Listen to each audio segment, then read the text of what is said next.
kind of see the rough layout of the room there. I will kind of point out the photo in the right. The green space is essentially the functional office space with cubes. We have since retrofitted in 2 offices into that, but ultimately that's about 1,800 to 2,000 square feet of the 8,000 square foot building where we can actually put people right now. The bulk of the building is in that center with the council chambers, the hallways, the restrooms, and then there's a copier room there in the back. Some of the photos in the bottom were from a 2005 space needs analysis. You can see just kind of how crowded, how on top of each other we all were at the time. And back at that point in '05, planning had one half of the building and finance and administration had the other half of the building. So from '05 to '06, the downtown master plan was really the first time suggested the need to expand town hall, suggested expanding it 20,000 square feet to also coincide with a parking deck and some other type of civic space, which that ultimately became Discovery Place Kids. And you'll see the layout of this fronting the rail line. It envisioned a upgraded growers market, and at the time, it was going to front a CATS rail transit platform for the North Corridor Rail, which certainly since then, Norfolk Southern's leadership and philosophy on the shared use of freight and passengers has changed. So, sort of the impetus for putting everything facing that direction has changed, but you see little things there like the importance of a public plaza, as well as sort of that space folks can gather. Town Center building was built in 2010. Discovery Place Kids on the first floor and just about half the second floor. At the time, it housed it gave it the planning department, moved over from Town Hall, Park and Rec, Transportation, our growing engineering department, and then a spot for the town attorney. The third floor is roughly 18,000 square feet, and you'll see the note there that roughly 13,000 of that is actual office space. This project also included that public plaza, as well as a 290 space parking deck. Shortly after we moved planning out of Town Hall, we did a renovation to put up some walls where just cubes were up before for the HR director and one of the assistant town manager. That's now where the attorney works.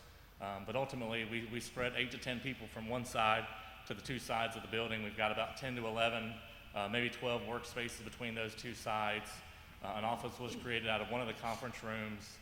We had the smaller room there on the right side, sort of a flex office cubicle space and conference space, and that now is an office. So really, we only have one conference room in the building on top of the boardroom, which gets used for a lot of meetings and other gatherings of staff right now. I will go back. In 2018, the town looked at expanding the council chambers. As you guys, it's been a while since we've been in Town Hall, but most of our meetings have had folks standing in the rear of the room or feeding out into the lobby, watching on TV screens. The town did an exercise to see how many more rows of seats it could get in. It'd be an additional 2 to 3 rows of seats by sliding the dais back. You'd eat into the copy room a little bit, but that certainly could be done. It's a very rough cost estimate of $300,000 to do that, just to move the walls. But that doesn't include any of the technology, the lighting, any of the other things that we need to do to tie all that back in together. And ultimately, that did not get moved forward. The idea of a new town hall, based on the schedule that we talked about late last year, early this year, would envision opening in July of 2023, be likely a 3 to 4 story building, 35 to 40,000 square feet. Just to compare with that first slide we showed you, the population today, planning estimates, is about 72,000 people, and that's based on all the increased permit activity that we've seen over the last year. This building, as we envision at this point, we'll ultimately go through a deeper staff analysis if we move forward with the process, but administration, finance, legal, and HR would move over. Then IT and Parks and Rec would come over from Town Center. That would free up space from those folks leaving Town Center for growth, and then we'd also have space as envisioned in the new town hall for growth of all the departments going in. One of the neat things, we're here in the rec center now. This is really our only large facility that the town owns and operates where we can host a large community meeting. This new town hall would ideally give us a much larger council chambers to have, more than 100, 200, close to 200 people possibly attend a meeting, but also give us space for regional meetings, community gatherings. Like we had the Colonial Pipeline meeting here. Certainly a space like this should more than be able to accommodate something like that. And it would also provide, space that the community could use. Parks and Rec would be able to program some of the space there and give us kind of another reason to get people downtown. It'll also, these two pictures were taken from what we selected as the top firm that we would recommend to you. That white picture is sort of a rough rendering, just so it, I don't know that that's what it's going to look like, but I do like the fact that it preserves the plaza. I think it's certainly a concern we have about a new town hall in this location is that it takes away or it erodes from that public space there. But this is just an option. We'll go through the picture at the bottom there on the right talks about charrettes, which is really just a fancy name for public meeting, but we envision a number of opportunities for public input with the new town hall so that folks can talk about the types of things they'd like to see, from the way it looks to the types of spaces that are being used, and certainly be a very public process. And this was one of the slides that was presented to us from the selected firm. Why this site? First off, we own the site. It's pad ready. Stormwater's already in place. All that saves the town money, saves our taxpayers. It also completes that vision from the downtown master plan in 2006 with the civic core of the town between the office space, the cultural and art space, as well as the parking in the plaza. It frees up space in town center. We've done some looking, and there are some private use restrictions related to the debt on the parking deck as far as some of the current retail potential for that site. And I also want to point out the DPK, their lease is up in 2025. They've got 3 consecutive 5-year renewals through 2040. And then after that, should they decide to leave between there, their space could easily be converted into future retail or commercial space. When that part of the building was built, it was done so that walls could easily be put up and you could create storefronts right there. And going back to that reference of 2005, a space analysis that was done for town office needs at the time suggested that in 20 years we would need roughly 40,000 square feet of office space in between the new building and what we've got at Town Center. It puts us north of that and has us in position to grow and expand in the future. The outcome of the RFQ process, we started in February, had the RFQ out for a month. We were fortunate, we got 13 submittals, a lot of interest, and some really excellent firms and teams. Mid-April, we interviewed the top 4 firms, and ultimately these are slides from the team that we would recommend. Edifice as the builder, architect, Creech and Associates, Dewberry, Optima Engineering, and Stewart as far as the team of engineers. You can see the pictures at the bottom there talk about their experience building town halls, municipal facilities, building in the region. They know what they're expecting with Huntersville and Mecklenburg County permitting requirements. And at this point, we've invited them to come talk to the board on May 17th to share some of what they shared with us and certainly answer any questions you have. And then Emily and I will be working on a contract if you guys direct us to move forward to have all that ready for you. And more than anything, just want to give you guys an update tonight since those recommendations and that process has concluded. Okay. Any questions or comments? I just have one. It's curious that this edifice is working on something in Mooresville, Davidson, Cornelius, and now potentially Huntersville. And Yeah, are they a Charlotte area based? They are, and sort of the timing, I think, of when we get through the design, the phase 1 of our process, they'd be wrapping up some of those other jobs, is our understanding. Mm-hmm. Well, I will say this in regards to Edifice. I mean, we've seen a lot of their work around town already in our commercial spaces, and they've done an excellent job from the projects that we've seen. I believe they built Burkert. I believe they've built Kerrs. I'm not sure about the others, but really nice design. So I'm glad to see that they rose to the top. And frankly, as you've gone through this process, it sounds to me more like it's not just a town hall, but really a multi-use space for all of Huntersville, whether it's the parks programming, community space to rent out, etc., community room. I'm excited to see what they actually design if we get to that point. Commissioner Hines? Bobby, thank you for this. Can you talk about who was on the team from the town that vetted these 13? Absolutely, thank you for that. I meant to mention that earlier. I sort of facilitated the process. So you had myself from administration, we had a representative from Parks and Rec, a representative from Town Engineering, and a representative from Planning, knowing the various elements and the roles that those departments will play in terms of the look and feel and function of the building, as well as Park and Rec with, operating and leasing, renting space out for the community. We had a diverse team, multidisciplinary team, and ultimately this was the top firm for all of us. Okay, thank you. Okay, any other questions? The only other question that I have is, are we sure, as sure as we can be, that the square footage is enough?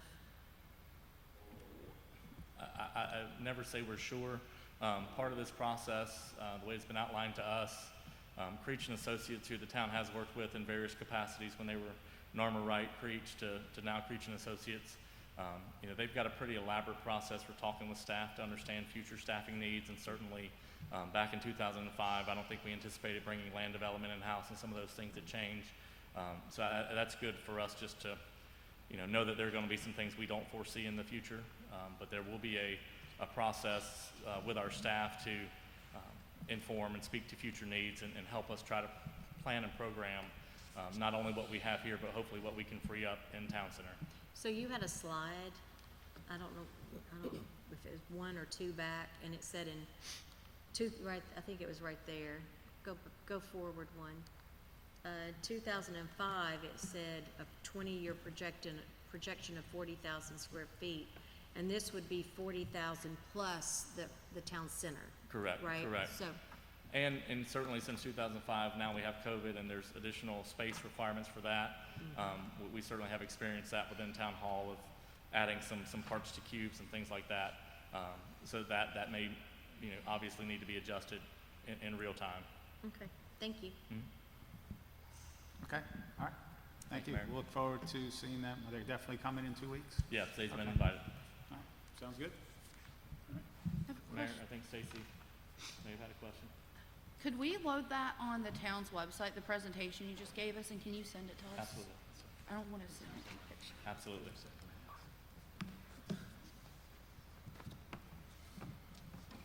Anthony, you want this? Are you ready? Yeah, I was making sure you want to call me out. I see Mr. Anthony Roberts is next on the budget update. So, since our last meeting, what you'll see the format of this slide presentation is very similar. They took the slide and highlighted what we sort of had left that we need to come back and talk about a little bit. And first thing was land development fees. Let me make sure. There we go. So you probably saw this slide last time, and there was some discussion on land development fees and why we're proposing to go up, look at staffing levels, how can we get things out the door quicker, et cetera, and make sure that we have the right staffing levels for that.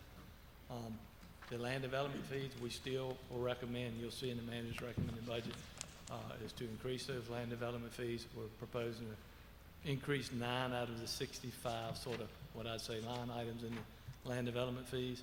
And you'll see how we compare to what our current rates are, what our proposed rate is, and how that compares to Mecklenburg County.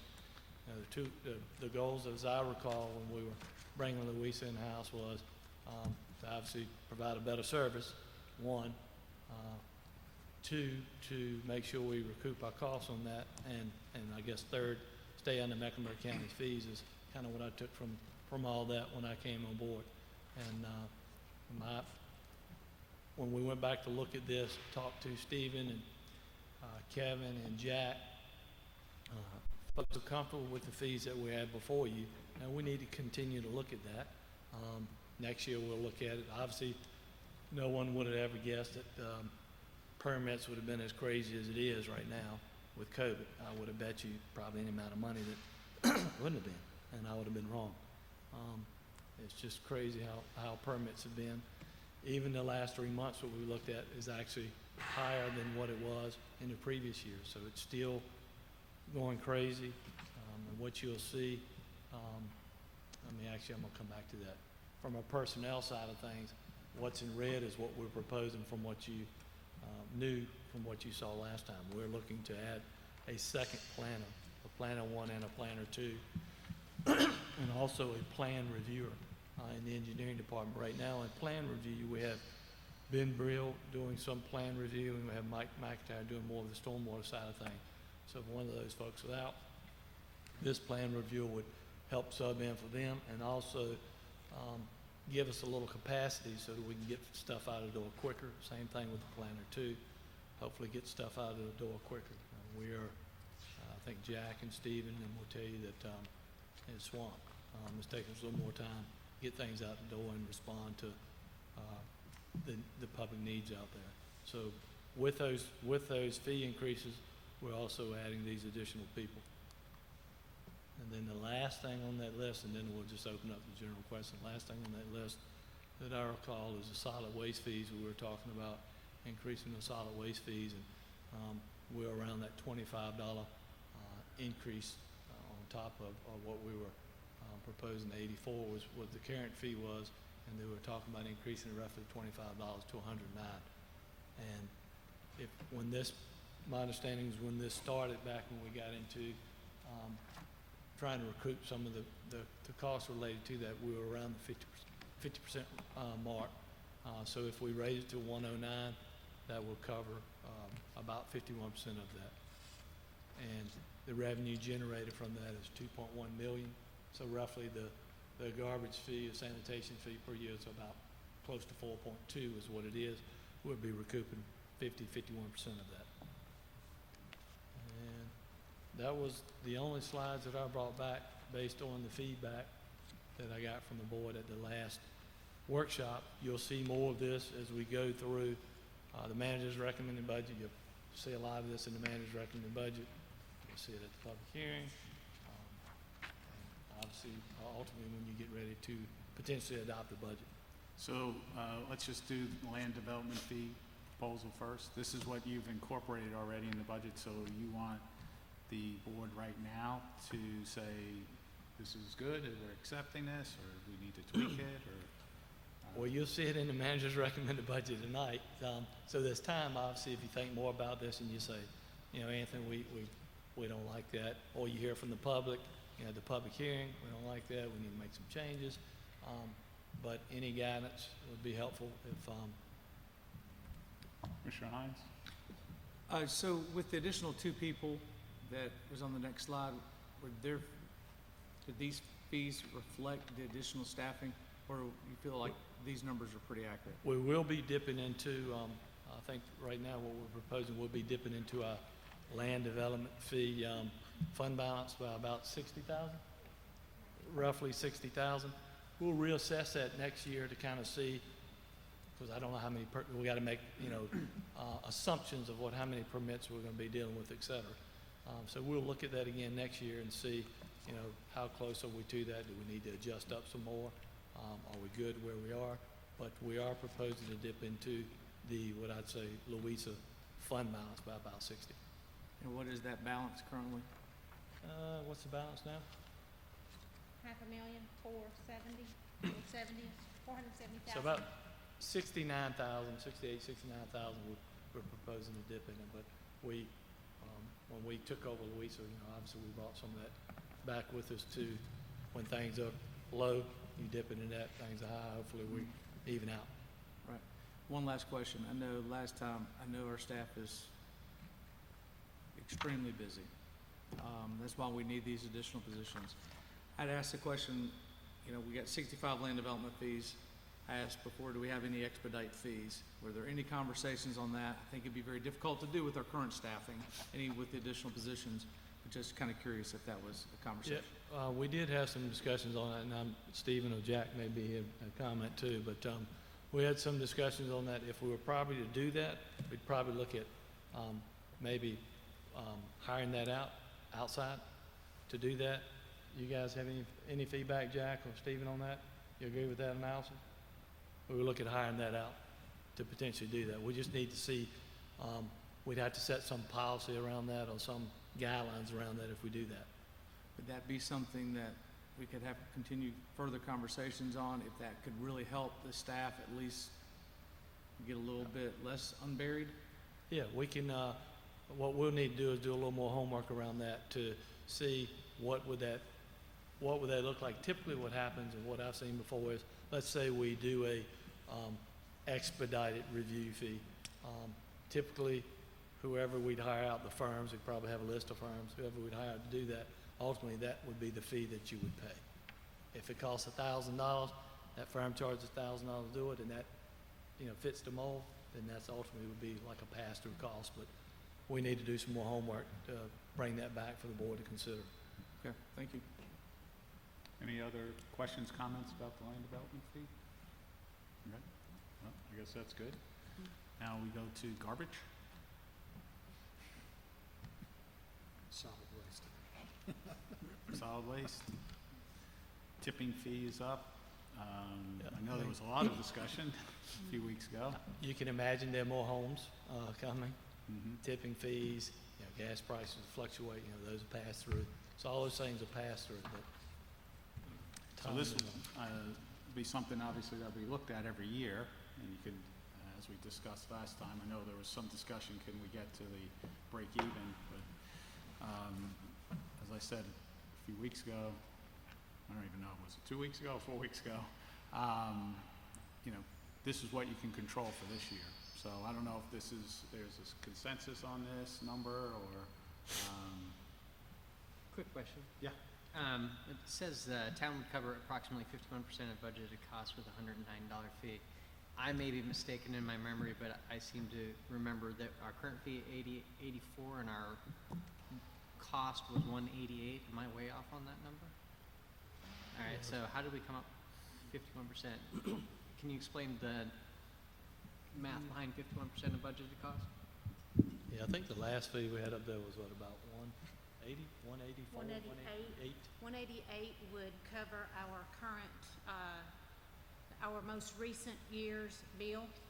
188 would cover our most recent year's bill, budgeted costs. So when we sum all of the line items that make up the garbage fee and compare that with the, when we sum all of the line items that make up what we're paying to Waste Connections to pick up garbage, and we sum this revenue, the 2123,270 is roughly 51% of the 4159, and I don't remember the last three digits. And what we estimate what we're budgeting we would pay Waste Connections next year.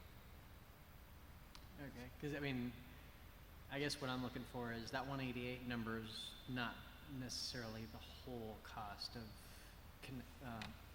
solid waste fees. Is that accurate? It's 'Cause obviously I'm trying to, has to go 51% up. makes me feel like it's probably closer to 218, 220. So the contract is a 7-year contract, and every year there's a CPI escalator in it, and there's also a change to what we pay for fuel. And so so the whole reason we put the disclaimer in here, budgeted, we're guessing on what diesel fuel is going to go up next year, and so that this is our current best guess. Yeah, and the 188 was based on before you put in new homes. Yeah. The estimated new homes. So that's probably why 109 and 188 doesn't equal up to 51%. So when we had the 188 in there before, that was a point in time. Mm-hmm. And now we're adding new homes every month and with the escalators. So this is more like 109 is 51% now. Okay, so I guess what I'm looking at, the 84 of 188 is, you can tell me, probably 47, 48% of the cost. And this $25 increase is gonna get us to 51%. We're literally making a micro change in the grand scheme of things. My guess is the most recent audited year, we were covering 43%, and yes, this 51 would increase us 8%. Okay. At that rate, if we did 8%, you're essentially saying, 7 years maybe we catch up? Does that sound I like a mean, reasonable if you number? just, pick a point in time and make all those assumptions, flat, yes, I just don't know. Okay. We'll be in a new contract, will it get cheaper? Probably not, all those, so a lot of assumptions. Right. To me, 25 doesn't even begin to address the problem. We're not getting anywhere, making any sort of headway. We're bleeding money out, and every time we build out more houses, we continue that bleed, and it just grows and grows, and 25 isn't seriously addressing the problem. That's where I'm Commissioner Walsh? I won't get into my long-winded tirade, but I agree with Commissioner Munger. This is, we're putting a Band-Aid on a bleeding artery. Commissioner Bales? Thank you. So, since our last conversation, I've been doing a lot of looking at what other municipalities are doing. Obviously, we know that Davidson is more than covering their costs for their solid waste. Charlotte, on the other hand, they are increasing this year, I believe, but it looks like they're at $67.66. So I think even, doing this increase of 25, it still puts us, we are charging more than other municipalities across the region. And frankly, I still have concerns in regards to the other fees that we are increasing, whether it's the stormwater fee that we all know we have to do, right? The 5% for electricities, and then now this, I can go to 25, but I can't go any higher after that. After everything that I've looked at, that 25 is acceptable to me. So that's where I sit. And Cornelius, is that zero? Is it the cost of doing business, living in Huntersville? In Cornelius, it doesn't cost you anything, but your property taxes are paying for it. Here, it's cost you something, and maybe 51% of Well, your and the- property taxes are paying for it. And the thing Or is, 49, excuse me, 49. is if you're looking at absorbing it into your property tax, that's not fair on business who's already paying for their own garbage. So I couldn't support absorbing that into the tax rate either. I feel like this is kind of that happy medium where we're sitting. And of course, that contract's gonna be up again, what, in 2 years? Yeah, I think So it's we'll be back, or 3. I know, right? That's higher math there. I'm pretty sure that. I'm disappointed, Jackie. I'm pretty sure that our current contract takes us through FY '23, and so we'll be bidding in '23 effective 7/1/23 for the first day of FY '24. So we'll be having that conversation, making an assumption, whoever's there, the town will be having that conversation in 2 years. We're gonna have this conversation every year. Most until likely. we catch up. I mean, that's, Yeah, I mean, I think at the bottom line is, what's this, $2 a month? I think we raised the stormwater by, 12 cents a year. Electricity cost what it was. We were balancing out, making folks in the different categories pay what they should have been, which is just correcting something that should have been probably corrected before. No harm there. But yes, we are asking businesses to subsidize this trash fee, even if it's half of it. So whether it's all of it or half of it, it's still a subsidy. apartments have their own trash service too as well, is that Correct. correct? Yeah, so not just businesses, apartments, apartment Yeah. buildings.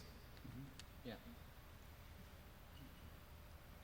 Is there a consensus? Does anybody want to say, hey, I'm for 25, and see if there are 2 or 3 others, or none? I'm good with 25. Is there anybody- 36 is a minimum for me, but. Okay, this is like appointing somebody here. We'll go down the list. Okay, so Commissioner Bales is 25, Commissioner Munger is 36, Commissioner Hines. Pass? You can't pass. Commissioner Boone, All these fees are adding up, and $1 here, $2 there. It's all gonna be, at the end of the month, it's gonna be an increase, and I can't go any higher than 25. Commissioner Walsh, I would say a minimum of 36. Commissioner Phillips, I went from 0 to 25 and I'm stopping at 25. and Commissioner Hines. So, I think last time I mentioned, I mean, if we want to be revenue neutral, go revenue neutral. I recommended increasing it 100 and whatever a year. That's not gonna pass. It's not favorable.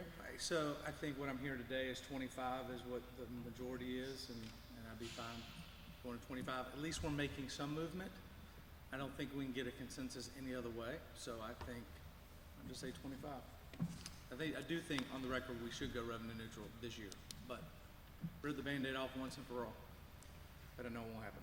Okay, so it's 25 for this year. That's what I got. Okay, what else is there on the pre-meeting agenda? These two? That was it? Well, I hope the rest of the evening goes this quick. Not a chance. I would count on it. I guess we can't take up anything else, so.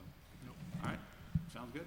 See y'all, do not be late, we'll start at 6 o'clock. Half an hour. I love some optimism, though.